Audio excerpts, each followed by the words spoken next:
സംസ്ഥാന സ്കൂൾ കലോത്സവത്തിൽ Kozhikode silver school ടീമിന് ചവിട്ട് നാടക മത്സരത്തിൽ പങ്കെടുക്കാൻ ഹൈക്കോടതിയുടെ അനുമതി. റവന്യൂ ജില്ലാ സ്കൂൾ കലോത്സവത്തിൽ ഒന്നാം സ്ഥാനം നേടിയ ടീമിന് കലോത്സവ മാനുവൽ പ്രകാരം അനുവദനീയമായിട്ടും കൂടുതൽ മാർക്ക് നൽകിയത് ചോദ്യം ചെയ്ത് സ്കൂൾ ടീം അംഗം സമർപ്പിച്ച ഹർജിയിലാണ് ഹൈക്കോടതിയുടെ ഉത്തരവ്. വിധികർത്താവിന്റെ നടപടി കലോത്സവ മാനുവൽ ലംഘനമെന്നും കോടതി വിലയിരുത്തി. ഗ്രൂപ്പിനമായ ചവിട്ട് നാടകത്തിൽ പരമാവധി നൽകാവുന്ന മാർക്ക് 15 എന്നാൽ 3 വിധികർത്താക്കളിൽ ഒരാൾ 1ഉം 2ഉം സ്ഥാനം ലഭിച്ച ടീമിന് 20ഉം 25ഉം മാർക്ക് നൽകി.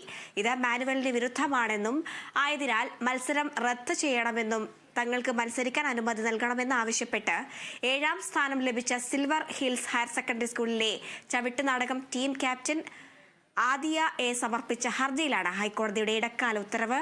കലോത്സവ മാനുവലിന് വിരുദ്ധമായി മാർക്ക് കൂട്ടി നൽകിയത് നിയമവിരുദ്ധമാണെന്നും ഹർജിക്കാരുടെ തെരഞ്ഞെടുക്കപ്പെടാനുള്ള അവകാശം ഹനിക്കപ്പെട്ടെന്നും കോടതി നിരീക്ഷിച്ചു.